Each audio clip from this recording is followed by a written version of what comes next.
ወደፊት ስትሄድ በህልም ማለት በእንቅልፍ ልቡ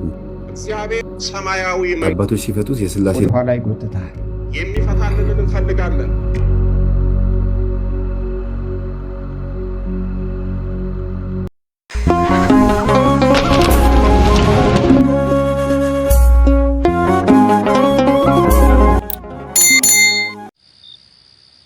በስመ አብ ወወልድ ወመንፈስ ቅዱስ አሐዱ አምላክ አሜን። ሰላም እግዚአብሔር ምስ ኩላትኩም ይኩን። ፍትዋት ስድራ ቤት ኣብ ሕልመይስ እግረይ ጭቃ ተፀይቐ እሞ ሓደ መተዓቢተይስ ከደራይ እዩስ ይሓፅበኒ እግረይ። ብሓጢኣት ኢኻ ትወድቕ ዘለኻ ወይም ናብ ሓጢኣት ኢኻ ተኣትው ዘለኻ ማለት እዩ እና እቲ ከደራይ ትብሎ ዘለኻ ከዓ ምናልባት ዝዓበኻሉ ታቦት ናይ ቅዱስ ሚካኤል ቤተክርስትያን እንድሕር ዳ ኮይኑ ወይ ናይ ቅዱስ ገብርኤል ወይም ናይ ቅዱስ ሩፋኤል ካብቶም መላእክቲ ብሓፈሻ ማለት እዩ ንሱ እዩ ወይም ዘዕብየካ መልኣክ ንሱ እዩ ናብ ንስሓ የብቅዓካ ከም ዘሎ ናብ ንስሓ የእትወካ ከም ዘሎ ወይ ከዓ ንሱ እቲ መልኣክ ንሱ እዩ ናብ መንፈሳዊ ሂወት ኣእትዩካ ዘሎ ካብቲ ዝነበረካ ሓጢኣት ዘንፅሐካ ዘሎ ሲ ንሱ እዩ ዝራድአካ ዘሎ ዝሕግዘካ ዘሎ ኣብ ኩሉ መንፈሳዊ ወይ ናይ መንፈሳዊ ሂወት ኣካይዳኻ ማለት እዩ ወይም ጉዕዞኻ። ሓደ ዝፈትዎ ወዲሲ መንገዲ ናኸደ እሞ ቤተክርስትያን ዝነበረሲ ሰውሒ ኮይኑስ ይሪኦ ኣካይዱ እቲ ዝፈትዎ ትብል ዘለኺ ሰብ ኣካይዱ ፅቡቅ ከም ዝኾነ በቲ ቅኑዕ ዝኾነ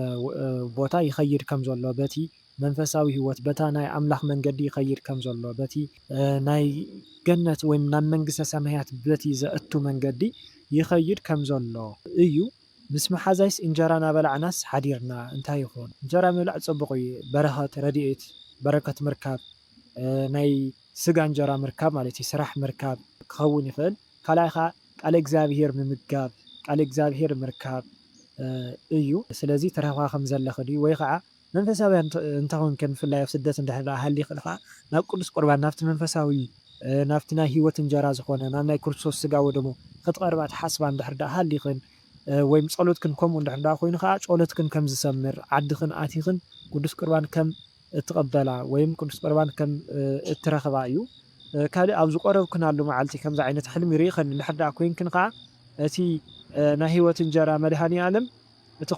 እቲ ቁርባንክን ከም ዝተቀበሎ እዩ ቅቡል ዝኾነ ቁርባን ከም ዝኾነ እዩ ማለት እዩ። ወይ ከዓ ናይ ሂወት እንጀራ ዝኾነ ናይ ነፍሲ እንጀራ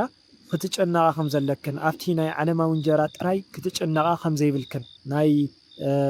ሰማያዊ እንጀራ እውን ከተሓስባ ከም ዘለክን ብዛዕባ ሰማያዊ እንጀራ ማለት እዩ። እዚ እውን ክኸውን ይኽእል። ኩሉ ግዜስ እናኸድኩ እየ ዝሓድር ድዩ ኣፀሓፋ ክበልሃለይ ኣይከኣለን። ግን መንገዲ ምኻድ እንድሕር ደኣ ኮይኑ ዕድመ እዩ ጉዕዞ ፅቡቅ እዩ ምንም ማለት ኣይኮነን ማለት እዩ። ግን ዝብልካ ነዊሕ እንዳኸድካ ኢልካ ጥራይ ምሕላም እንድሕር ደኣ ኮይኑ ከዓ ፅቡቅ ዘይክኸውን ይኽእል። ብምንታይ ክኸውን ይኽእል? በቃ መዕረፊ ትረክብ ከም ዘይብልካ ስኡልካ ትደክም ከም ዘለኻ መቐረት ሂወት ትፈልጥ ከም ዘየለኻ ስለምንታይ እዚ በቃ መንፈሳዊ ሰብ ስለ ዘይኮንካ ንእግዚአብሔር ኣምላኽ ስለ ዘይሓዝካ ንቅዱሳን ስለ ዘይሓዝካ ዕኒኒ ትብል ከም ዘለኻ እዩ ማለት እዩ። ብኻልእ ለይቲ ምናምን ዝብል ኣሎ። እቲ ተኸዶ መንገዲ ለይቲ ወይም ፀልማት እንድሕር ደኣ ኮይኑ ፅቡቅ ከም ዘይኮነ እቲ ኣካይዳኻ መንፈሳዊ ሂወትካ ይኹን እቲ ናይ ስጋዊ ሂወትካ ኣካይዳኻ ናብ ፅቡቅ ተምርሕ ከም ዘየለኻ ናብ ጥፍኣት ትኸይድ ከም ዘለኻ ብነፍስኻ ትጠፍእ ወይም ትጠፍእ ከም ዘለኺ በቃ ክትዕወት ከም ዘይከኣልካ በቲ ናይ ስጋዊ ሂወት ማለት እዩ። ማለት ሰሪሕካ ክሓልፈንካ ከም ዘይከኣለ ቅርሺ ክትረክብ ከም ዘይከኣልካ ኮታስ ክሳኽዐልካ ከም ዘይከኣለ እዩ። እቲ መንገድኻ ብሩህ ዝኾነ መንገዲ ደስ ኢልካ እንዳተጓዓዝካ እንተኸይድካ ዋላ እውን ነዊሕ ይኹን ዕድመ እዩ ዝበሃል። ካሊእ ከዓ ኣካይዳኻ ፅቡቅ ከም ዝኾነ ኣብ ፅቡቅ መስመር ከም ዘለኻ ብመንፈሳውን ብስጋውን ማለት እዩ። ኣብ ሓደ ገዛስ ሓዊ ይቃፀል እሞ ኣነ ከዓስ ሃዲመስ ይወፅእ እንታይ ይኸውን? ሓዊ ምቅፃል ሓደ እንጀራ ይበሃል እዩ። ገዛ እንዳተቃፀለ ክትርኢ ከለካ እቲ እንጀራ ዝብልዎ ኣለዉ። ግን መብዛሕትኡ ግዜ ሓዊ ምቅፃል ነገር ዝኾነ ፅልኢ ዝኾነ ባእሲ ዝኾነ ህውከት ዝኾነ ነገር እዩ። ስለዚ ካብዚ ነገር እዩ ክትርሕቕ ዘለኺ ወይም ትወፅኢ ዘለኺ ማለት እዩ ወይም ዘለኻ። ኣብ ስደት እየ ዘለኹ ኣብ ዓደይ ይመስለኒ እሞ ኣሕዋተይ ስነንባዕሎም ይበኣሱ ይመስለኒ እሞ ደድሕሪኦም ይኸይድ ነይረ ናበይ ከም ህልም ኢሎም ናበይ ከም ዝኸዱ ህልም ኢሎም ጠፊኦም እዩ። ክልተ ኣድጊ ናቶም እየን ይመስለኒ ንሰን ጠፊአን ይመስላኒ። ክልተ መንእሰይ ነይሮም ነታ ሓንቲ ንስኺ ኢኺ እኮ ኣጥፊእኽዮም ናበል ክዋስ ሓሊፈያስ ንገዛይ ይኸይድ ካብኡ ቶም ኣድጊ ኣብ ማዕዴር እዮም ስቕ ኢለስ ከይደስ ንገዛይስ ኣሕዋተይ ግንሲ ናይ ባዕለይ ስራሕ ኣለኒ ዘይትነግረና ይብሉኒ እዮም ኣይነገርክዎምን እየ ብኡ እውንስ ብዙሕ ኣይኮናን ናይ ብሓቂ ነቶም ኣሕዋትኪ ክትምዕድዮም ክትመኽርዮም ክትሕግዝዮም ይህን ምሂን ክትበሃሃሉ ማለት ንስኺ ኢኺ ትርእዮ ዘለኻ ሕልሚ ስለዚ ምናልባት ዓባይ እውን ክትኾን ትኽእሊ ማለት እዩ ብዕድመ ጥራይ ዘይኮነሲ ብሓሳብ ማለት እዩ ብሓሳብ ብመንፈሳዊ ህይወት ንስኹም ምናልባት ዓባይ ኢኺ ብፀጋ ማለት እዩ እና ነዚ እውን ኢኺ እቲ ሕልሚ ትርእዮ ዘለኻ ካሊእ ከዓ እቲ ፀገም ኣባኺ ስለ ዘሎ እውን ክኸውን ይኽእል ማለት እዩ ስለዚ ብፍቕሪ ክትምልስዮም ከም ዘለኺ ነቶም ኣሕዋትኪ ከም ዘለኪ ማለት እዩ ዝጠፍኡ ዘለዉ ሓደ ብስጋዊ ጥፍኣት ኣሎ ማለት ብሕማም ድዩ ብሞት ድዩ ብዝተፈላለየ ብችግር ድዩ ብፀገማት ድዩ ይጠፍኡ ከም ዘሎ ወይም ፀጊምዎም ከም ዘሎ ክኸውን ይኽእል ስለዚ ክትሕግዝዮም ከም ዘለኪ ናይ ኢኮኖሚ ነገር እንተኮይኑ እውን ክትሕግዝዮም ከም ዝግባእ ኣሕዋትኪ ስለ ዝኾኑ ማለት እዩ ካልእ ናይ ነፍሲ ጥፍኣት እዩ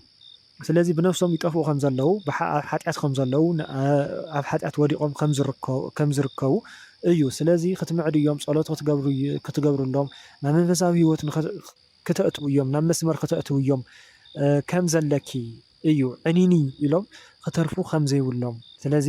ነቶም ስድራ ቤትኺ ወይ ነቶም ኣሕዋትኪ ክትእክብ እዮም ክትጥርንፍ እዮም ከም ዝግባእ እዩ ኣብቲ ዝዓበ ኩሉ ዓዲስ ቤተክርስትያንሲ ተደጋጋሚ ይሓልም ናብ ውሽጢ ኣትየስ ይሳለም ሕጂ ዝሓለምክዎ ግንሲ ምስ ብዙሓት ሰባት ኮይነስ ኣብቲ ጥቓ ቤተክርስትያንሲ ተሰሪዕናስ ሓንቲ መሓዛይ ዘይተሰርዐት ነይራስ ትካብኡስ እግርግር እንዳበለስ መፅያስ ምሳናት ትስራዕ ብቅድመይ ተሰሪዓ ኣብ እንዳ ቅዱስ ጊዮርጊስ ቤተክርስትያን እዩ እንታይ እዩ ሓደ ናይ ቤተክርስትያን ስርዓት ንስኽን እቲ ንስኺ ተሰሪዕኽዮ ዘለኺ ወይም ካልኦት ሰባት ተሰሪዖሞ ዘለዉ ናይ ቤተክርስትያን ስርዓት ዝሕልው ሰባት በቲ ኣቦታትና ካህናት ዝበሃው መምርሒ መሰረት ወይም ብፓትርያርክ ዝበሃው ብኣቦታት ጳጳሳት ብዝበሃው መምርሒ መሰረት ከም እትጓዓዛ ከም እትምርሓ ነቦታት ከም እትሰምዓ ሕጊ ቤተክርስትያን ከም እተኽብራ ማለት እዩ እታ እግርግር ትብነራ ሓፍቲ ወይም ሓፍተይ ትብልያ ዘለኺ ወይ መሓዛይ ትብልያ ዘለኺ ከዓ ምናልባት ናይ ጥርጥር መንፈስ ከም ዘለዋ ክኸውን ይኽእል በቲ ናይ ሕጊ ቤተክርስትያን ሸለል ከም ትብሎ ከም ዘይተኣምነሉ እውን ክኸውን ይኽእል ማለት እዩ ወይ ከዓ ከምዚ በቲ ትኽ ዝበለ መስመር በቲ ናይ ቤተክርስትያን ሕጊ ንኸይትመላለስ ዝፋታተና ሕጊ ቤተክርስትያን ንኸይተኽብር ዝፋታተና ርኩስ መንፈስ ከም ዘሎ እና ኣብቲ ሃይማኖታ ክኸውን ይኽእል ኣብቲ መንፈሳዊ ህይወታ ኣብቲ ጾም ኣብቲ ጸሎት ኣብ ኩሉ ብዝታት እቲ ውፅቕ ከም እትብል ማለት ሓደ ዓይነት ዝኾነ ኣቋም ከም ዘይብላ ወይም ከም እትደባልቕ እውን ክኸውን ይኽእል ሓንሳብ ዘማሪት ሓንሳብ ቀዳሲት ሓንሳብ ከዓ ደናሲት ከምዚ ከም ዝኾነት ማለት ብናይ ባዕላ ድኽመት ክኸውን ይኽእል ብናይ ሰይጣን ፈተና ክኸውን ይኽእል ማለት እዩ ወይ እውን ኣብቲ ሃይማኖታ ዝኾነ ናይ ጥርጥር መንፈስ ከም ዘለዋ እውን ክኸውን ይኽእል ማለት እዩ ናይ ህድሞ ቃጼላስ እና ገዛስ ወሰን ወሰንስ ክፈርስ ምርኣይስ እንታይ እዩ ክብሪ ሓወይ እቲ ህድሚ ናይ ኣሞይ እዩ እቲ ገዛ ከዓስ ናይ ወለደ እዩ ግን ሓደ እዩ መረባና ብሂወት የለውን እዮም ኩሎም ድሕሪቶም ወለዲ እቲ ስድራ ቤትኩም ወይ እቲ ዓሌትኩም ከም ዘይጠዓመኩም ማለት ፋሕ ከም ዝበልኩም ናብ ዝተፈላለዩ ከም ዝተበተንኩም ተበታቲንኩም ከም ዘለኹም ብሞት ክኸውን ይኽእል ብዝተፈላለየ ተረሓይቕኩም ከም ዘለኹም ብእንጀራ ክኸውን ይኽእል ተበታቲንኩም ከም ዘለኹም ወይም ብሓጢኣት እውን ክኸውን ይኽእል ተበቲንኩም ጠፊኡኩም ከም ዘለኹም እውን ክኸውን ይኽእል ማለት እዩ እሞ እግዚአብሔር ኣምላኽ ነዚ ዘርኤኩ ዘሎ ነቲ ቤተሰብና ሓደ ገበረና ዓሌትና ሰብስበና እናበልኪ ጸሎት ክትገብሪ ከም ዝግባእ ጠፊኡኩም ንኸይትቀሪ ማለት እዩ ሓደ ሰብኣይሲ ፋስ ኣምፅለይ ኢልንስ ኣየምፅእን ኢለዮ ቆልዓ ኣምፅኢሉ ንዓይ ድማሲ ዳማ ሰብኣይስ ፋስ ሒዙሲ ኣንስቲ ነረን ምሳይ ኣብ ማእኸለን ነረን ንበይነስ ሰላም ኢሉስ ሕጉስ ኮይኑስ ብገጹ ስዕብኒ ክምለስ እየ ኢሉስ ከይዱ ብድሕሪኡ ድማሲ ተኸተፈ ሽንጉርቲ ቆፅሊ ይመስልስ ኣብ ላስቲክ ተቋፂሩስ ንወድኽስ ሃብዮ ሰይጣን ክለቀሉ ኢለኒ ኣደ ደማስ ጥዒመሉ እንታይ ይኸውን ናይ ደፍተራ መንፈስ እዩ ብሰባት ብምሕዳር ይኹን ብዝተፈላለየ ብቤተሰብ ይኹን ፋታተነክ ከም ዘሎ እዩ ማለት ወድኺ ጥዕና ድዩ ዘይብሉ ኮይኑ ወይስ ናይ መንፈስ ችግር ድዩ ወይም ፀገም ድዩ ዘለዎ ኮይኑ ብቻ ብሓፈሻ ናይ ንመፃኢ እውን ክኸውን ይኽእል ናይ ሕልፉ እውን ከምኡ ዓይነት ነገራት ናብ ደፍተራ ዝሃበኪ ነገራት ከም ዝተጠቐምክ እዩ ወይ ከዓ ንቐፃሊ ክትጥንቀቕ ከም ዝግባእ ስለዚ ዝሕዊ ዘድሕን እግዚኣብሔር ዳኣ እምበር ካሊእ ቆፅላ መፅለያ ኣይኮነን እሞ ንማንም ክትሰምዒ ከም ዘይግባእ ብፀሎት ብፀበል ብእምነት ከም ዝፍወስ እቲ ወድኺ ማለት እዩ እምበር ናብ ዘይኮነ መዘዝ ክተኣቲ ከም ዘይብልኪ ምጣዕሙ ንባዕሉ ጥዒመዮ ትብልዮ ዘለኺ ንስኹ እውን ተቐቢልክዮ ከም ዘለኺ እዩ ወይ ናይ ሕሉፍ እንተኮይኑ ንስሓ እተይሉ ናይ መፃኢ ዝኸውን እንድሕር ዳኣ ኮይኑ ትሕልሚ ከዓ ክትጥንቀቕሉ ከም ዝግባእ ንመፃኢ ዝኾነ ዝመፀኪ ፈተና ናይ ደፍተራ ፈተና ብቤተሰብ ምምፃእ ብካህናት ይኹን ዘይተረድኦም ሓደ ሓደ ቦታት ማለት እዩ ብዝኾነ ይኹን ይምፃእ ክትቅበልዮ ከም ዘይግባእ ብተደጋጋሚ ምስ ማዕረ 6 ግዜ እየ ሓሊመዮ እቲ ሕልሚስ ገዛይ ይጠፍኣኒ እሞ ሰበይቲ መፅያስ እያስ መንገዲ ገዛይ ዝተርእየኒ ግን ሓደ ሓደ ግዜ ትስሕቐኒ እሞ መንገዲ ዝተርእየኒ ሓደ ሓደ ግዜ ከዓስ ትኹሪ እሞ መንገዲ ገዛይ ዝተርእየኒ እያ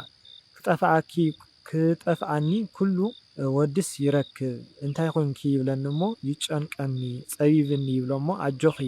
ኣብ ጎንኺ ኣለኹ ኩሉ ግዜ ምሳኺ እየ ይብለኒ እሞ ይሕጎስ እቲ መንእሰይ እውን ብተደጋጋሚ እየ ዝሓልሞ እቲ ገዛኺ ዝጠፍኣክ ዘሎ ናይ መንፈሳዊ ህይወት እዩ ዝጠፍኣክ ዘሎ ማለት መንፈሳዊ ክትኮን ትሙክሪ ወይም ትፍትኒ ግን ክኾነልኪ ከም ዘይከኣለ ወይ ከዓ ናብ እግዚኣብሔር ቤተ እግዚኣብሔር እዩ እቲ ገዛ ዝጠፍኣኒ ትብልዮ ዘለኻ ማለት እዩ ቤተ እግዚኣብሔር ይጠፍኣክ ከም ዘሎ ስለምንታይ ኣብ ሓጢኣ ስለ ትርከቢ ወይም ብካልእ ነገራት ክኸውን ይኽእል ብናይ ርኩስ መንፈስ ፈተና ክኸውን ይኽእል እታ ናይ እግዚኣብሔር መንገዲ ተቐጣል መንገዲ ትጠፍኣኪ ከም ዘላ ናብ ሃይማኖት ናብ መንግስተ ሰማያት እቲ መንገዲ ናብ ቤተ ክርስቲያን ተቐርብ መንገዲ ትጠፍኣኪ ከም ዘላ እና እታ ሰበይቲ ትሕብረከ ዘላ ከዓ ወላዲት ኣምላክ ቅድስተ ቅዱሳን ድንግል ማርያም እያ ንሳ ትራድአኪ ከም ዘላ ናብ ሃይማኖት ተፀግዐኪ ከም ዘላ እታ መንገዲ ተርእየኪ ከም ዘላ እና ሓንሳብ ትኹሪ ሓንሳብ ትስሕቐኒ ትብል ዘለኻ ከዓ እቲ ሰሓቕ ፍቕሪ እዩ ፍቕራ እያ ትገልፀልክ ዘላ ኣጆኺ ምሳኺ ኣለኹ ዋላ ጥፊ ግን ጥራይ ተመለሲ ኣነ ክፍቲ እየ ክኸርእየኪ ክሕብረኪ ካባኺ ኣይተፈለኹን እያ ትብለክ ዘላ ግን ተብዙሕዮ ስለ ዘለኺ ከዓ መሊሳ ትኹረላ ማለት እዩ ስለዚ መስተውዕል ልቦና ንክዕድለኪ ንእግዚኣብሔር ኣምላኽ ክትልምኒ ክትምሕፀን እዮ ንወላዲት ኣምላኽ ብርኪ በኺኺ ውዳሴ ማርያም ክትፅሊ ከም ዘለኪ እቲ መንእሰይ ትብልዮ ዘለኻ ከዓ ሊቀ መላእክት ቅዱስ ሚካኤል እዩ ንሱ እውን ምሳኺ ጎንኺ ከም ዘሎ ሓላዊ መላእክ ከም ዝኾነ ይሕልወኪ ከም ዘሎ ይከታተለኪ ከም ዘሎ ቶም ርኩሳት መናፍስቲ ወይም ናፍቲ ጥፍኣት መንገዲ ንኸይትኸዲ ይሕብረኪ ወይም የድሕነኪ ይሕልወኪ ከም ዘሎ እዩ ኣብ ስደት ኣለኹ ግን ዓዲ መስለኒ እሞ ፅቡቕ ክዳንሲ ፅቡቕ ነፀላስ ተኸዲነ ቤተክርስትያን ስዒመ እናተመለስኩስ ብሂወት ዘየለ ምስ ኣዲኡ ይረኽበኒ እሞ ነዲኡስ ኪድናይ ኢሉስ ምሳይ ደው ኢሉሲ ንዕናይ ናፍቲ ኢሉስ ይወስደኒ እሞ ርክብ ንገብር ብርግፅ ብሂወት የለን እዩ ድሓር ጓል ሓውቦይስ ትረኽበኒ ኣብ መንገዲ እንዳኸድናስ ፀሊም ጫማ ኣውፅያስ ትህበኒ ርገፅ እዮ ትብለኒ እሞ ብቅድሚቱስ ይዓብየኒ ደስ እውንስ ኣይብልን ይምልሰላ እንታይ ይኾን ዝሞተ ሰብ ምስኡ ርክብ ይፍፅም ነይረ ትብልዮ ዘለኺ ምናልባት ሓደ ምስቲ ዝሞተ ሰብ ምስቲ ዓሪፉ ዘሎ ሰብ ማለት እዩ ሩካቤ ስጋ ተፍፅሚ እንድሕር ዳኣ ነርኪ ወይ ከዓ ዝሙት ትፍፅሙ እንድሕር ዳኣ ነርኩም ካብኡ ዝሓለፈ ርኩስ መንፈስ ኣሎ ማለት እዩ ካልእ ምናልባት ሩካቤ ስጋ ዘይትፍፅሙ እንድሕር ዳኣ ነርኩም ከዓ ንዝሙት ይምነየኪ ስለ ዝነበረ ብዝሙት ይጥምተኪ ስለ ዝነበረ ኣብኡ ዝነበረ ናይ ዝሙት መንፈስ ንስኺ ከዓ ብቅዱስ ቁርባን ወይም ብፀሎት ዘይበርታዕኺ እንድሕር ዳኣ ነርኪ ጣልቃ ኣትዩ ከም ዘሎ ወይም ኣብ ሂወትኪ ከም ዘሎ እዩ ሳልሳይ እቲ ሞይቱ ትብልዮ ዘለኺ ሰብ ኣብ ልዕሊኺ ዝኾነ ናይ መስተፋቕር መታን እሺ ንኽትብልዮ ክኸውን ይኽእል ሕራይ መታን ንኽትብልዮ ማለት እዩ ንኸምኡታት ኢሉ ዝለኣኸልኪ ርኩስ መንፈስ እንድሕር ዳኣ ሃልዩ ንሱ እዩ ሕጂ እውን ዋላ እቲ ሰብ እንተሞተ ንሱ መንፈስ ግን ኣይሞትን ማለት እዩ እሞ ንሱ ኣብ ሂወትኪ ከም ዘሎ እዩ ብኻልእ ናይ ዓይነጥላ መንፈስ ኣባኺ ዘሎ ማለት እዩ በቲ ሰብ ንሱ ተመሲሉ የርክሰኪ ከም ዘሎ ይፈታተነኪ ከም ዘሎ እውን ክኸውን ይኽእል ማለት እዩ እሞ ሽዑ እታ ጓል ሓውቦይ ኣብ መንገዲ ረኺባስ ጸሊም ጫማ ኣውፅኣ ትህበኒ ትብልዮ ዘለኹ ከዓ ምሳኺ ዘይኸይድ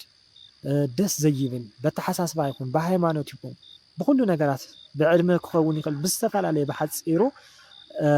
ምሳኺ ዘይኸይድ ንዓኺ ዘይኾነ ሓዳር ተራኽበኪ ወይም ኣፍቃሪ ተራኽበኪ ከም ዘላ እና እቲ ዝመፃልኪ እቲ ንሳ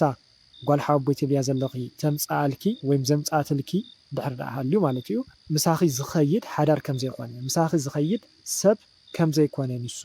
እዩ ኣነስ ሓንቲ እግረይ ዝተቆሪፀ ይመስለኒሲ ካብኡስ ናብ ብጣዕሚ ነዊሕ ሓፂንስ ደየበ ይመስለኒ እሞ መን ከም ዘደየበኒ ግንስ እንድዒ ሓደ ወዲለስ ነይሩስ ምሳይስ ደይውስ ሓንቲ እግሩስ ከማይ ዝተቆረፀ እዩ ካብኡስ ጀሪካን ተሰኪሙስ ኣብ ማእገሩ ካብኡ ቀልጢፉ ይወርድ ናብ መሬት ካብኡ ኣነለ ብክልቲኡ ኢደይስ ሒዘስ ጠልጠል ይብል ይመስለኒ ካብኡ ኣነለ ናብ መሬት ይወርድ ይመስለኒ እሞ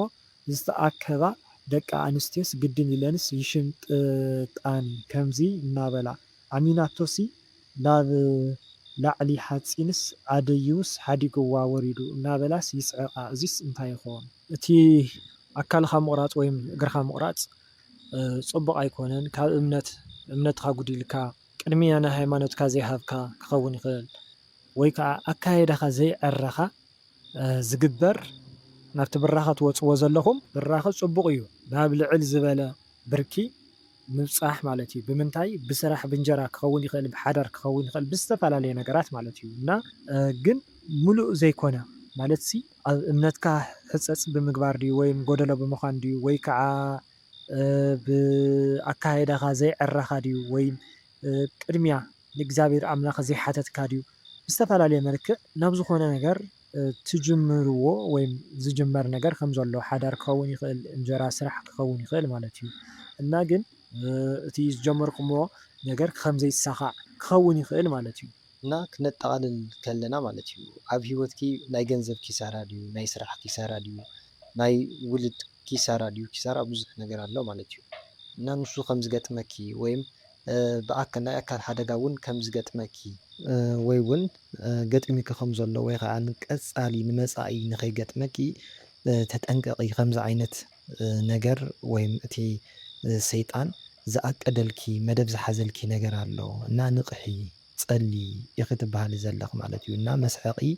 ደቂ ሰባት ንኸይትኾኒ ማለት ዘይተረድአን ሰባት ማለት እዩ ሰብ ክወድቕ ከሎ ክሓዝን ከሎ ክነፅናዕንዖ ብናቱ ሓዘን ክንስሕቕ ክንሓምዮ ብናቱ ውድቀት ክንሕጎስ ዘይኮነሲ ክነፅናዕንዖ ኩሉ ሓላፊ ምዃኑ ክነረድኦ እዩ ዝግባአና እሞ ገለገለ ሰብ ግን ከምኡ ዓይነት ዘይኮነ ሰብ ስለ ዘሎ ወይ እውን ብኩስ መንፈስ ዝሓደሮ ሰብ ስለ ዘሎ ማለት እዩ ወይ ከዓ እተን ዝስሐቃ ዘለዋ ናይ ዛርቲ ደቂ ሕድርትና ዝበሃላ ርኩሳት መናፍስቲ ወይ ናይ ዛር መናፍስቲ እየን ማለት እዩ ስለዚ በቲ ዝበፅሓኪ ኪሳራ በቲ ካብቲ ዝነበርክዮ ብራኸ ስለ ዝወረድኪ ይስሐቃ ይባጭያ ከም ዘለዋ ማለት እዩ እሞ መስሐቂ ርኩሳት መናፍስትን መስሐቂ ሰብ ከይትኾኒ ጸሊ ተጠንቀቂ ይኽትበሃል ዘለኹ ማለት እዩ ሰብኣየይን ዓርኩን ኣነንስ ኣብ ሓደ መደቀሲ ነርናሲ እዚ ሰብኣየይ ኣብ ማእኸልና ደቂሱ ነይሩ እቲ ዓርኩ ከዓሲ በዚ ሕቁሲ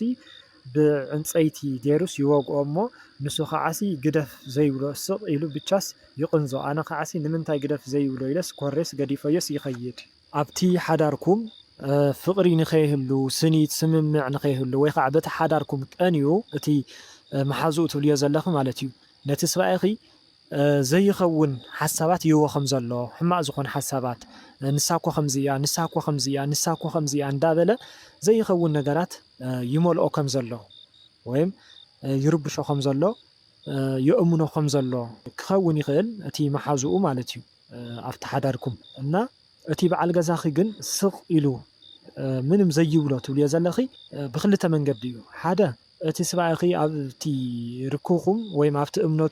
እምነት ከም ዘይብሉ ማለት እዩ ኣብቲ ሓዳርኩም ማለት በቲ ዝብሎ ነገርስ ይኣምኖ ከም ዘሎ ክኸውን ይኽእል ነቲ ዝብሎ ዘሎ እቲ መሓዙኡ ዝብሎ ዘሎ ነገር ከም ዝኣምኖ ወይም ከም ዘዳምፆ ክኸውን ይኽእል ካልኣይ ኣብ ሂወቱ ግድን ኣብ ሓዳር ጥራይ እውን ዘይኮነሲ ኣብ ሂወቱ ኮታስ ፈተና ይኾኖ ከም ዘሎ እዩ ብፍላይ እውን ኣብቲ ዓራት ምሳኹም ምዃን ግን ንሓዳር ስለ ዝገልፅ ኣብቲ ሓዳር እዩ ማለት እዩ እና ብልውህና ድዩ ወይስ ብሰኸፈት ድዩ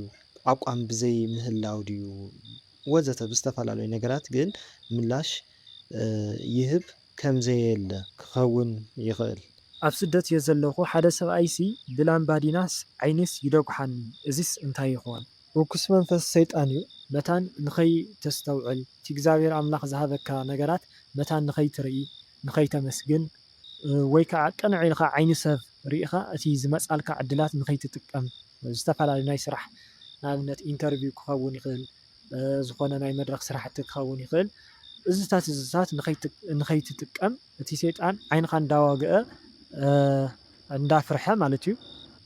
ይፋታተነካ ከም ዘሎ እዩ። ካብኡ ከዓ ናይ ዓይኒ ፀገም እንድሕር ዳኣ ሃሊካ ወይ ሕማም እንድሕር ዳኣ ሃሊካ ኣብ ዓይንካ ዝሓደረ ወይ ዓይንካ ዝወግአካ ዘሎ ዓይንካ ዝደጉሓካ ዘሎ ናይ ዓይኒ ሕማም ኮይንካ ዘሎ ርኩስ መንፈስ ከም ዝኾነ እዩ። ሰላም ንዓኻ ይኹን ዝሓወይ ዓርከለኒ ገዛ ይመፅእ እሞ ቡና ይህቦ እቲ ቡናስ ፅሩይ ቡና እዩ ዘይተቐለወ። ቡን በቲ መንፈሳዊ ፍትሑስ ፅቡቕ ኣይኮነን ማለት ሓዘን፣ ጭንቀት፣ ህውከት፣ ጭንቂ እዝታት እዩ ብዚ ዝፍታሕ ማለት እዩ እና ነቲ ኣፍቃሪ ክትውዮ ዘለኺ ዝኾነ ፈተና ተምፅሉ ከም ዘለኺ ዝኾነ ህውከት ተምፅሉ ከም ዘለኺ ዝኾነ ሰበብ ትህብዮ ከም ዘለኺ እዩ እና ፅቡቕ ኣይኮነን ማለት እዩ። ብካልእ ከዓ ነቲ ኣብ ልዕሊ ኣፍቃሪኺ ዘሎ ርኩስ መንፈስ ትግብሪ ከም ዘለኺ